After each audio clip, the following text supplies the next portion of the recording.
back. Ready to dive into something totally different today. I'm intrigued. What do we have? So, get this. We're talking about muscle memory, right? But not for sports or music. For math and English. Whoa, okay. You have my attention. Right. Like, can you actually become amazing at algebra or grammar the same way you get good at, like, shooting hoops? That's the question, isn't it? Totally. And honestly, I wasn't sure what to expect. But then we started reading this one source. Yeah, what did they say? They were all about repetition. Like, they basically said repetition is the key. You build muscles by lifting weights. You train your brain by doing the same problems again and again. Building brain muscles. Exactly. And at first I was like, okay, kind of cheesy, BET. It got me thinking. Because we know physically that's how it works. Exactly. So does that really apply to our brains too? Well, there's definitely something to it. Every time you work through a math problem or write a sentence, you're strengthening specific neural pathways in your brain. Think of it like, imagine walking through a field. Okay. The more you walk the same path, the more defined it gets, easier to follow, right? It's the same idea with your brain. Repetition makes it easier and faster for those signals to travel, for you to recall the information. So it's not just about memorizing facts. It's about literally changing the way my brain works. Exactly. You're building those connections, making them stronger. Okay, that's pretty cool. But how do we actually make it stick? Because honestly, I can study for hours and feel like the info just disappears. Oh, trust me, I feel that. It's not about just mindless repetition. There are smarter ways to do it. Have you ever heard of spaced repetition? Spaced? Maybe it rings a bell, kind of. Okay, so imagine you're trying to learn, say, a grammar rule.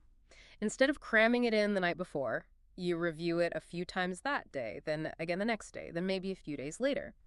By spacing it out, you're giving your brain a chance to actually move that information into long-term memory. So it's like reminding yourself strategically. Yes. And another great technique is active recall. Instead of passively rereading your notes, try closing your book and actually recalling the information from memory. Ooh, that sounds harder. It's supposed to be, because it forces your brain to work, which strengthens those connections even more.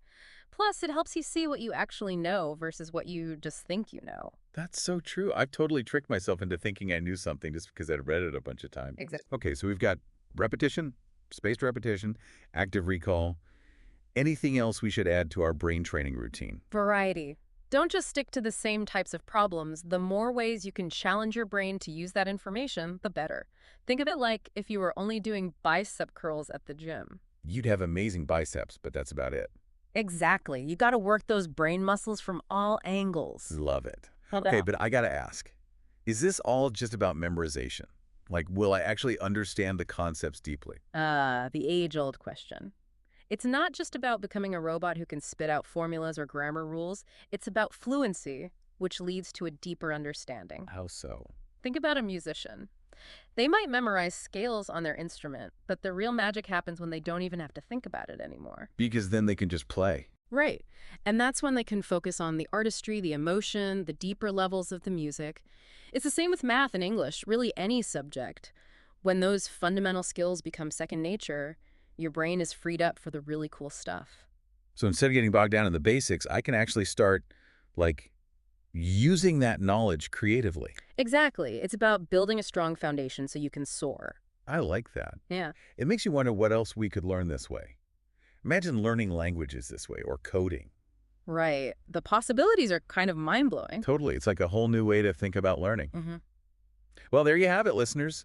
Turns out you can build brain muscles, too. Who knew? And who knows what amazing things you'll achieve when you unlock that potential. Now that's a thought to leave you with.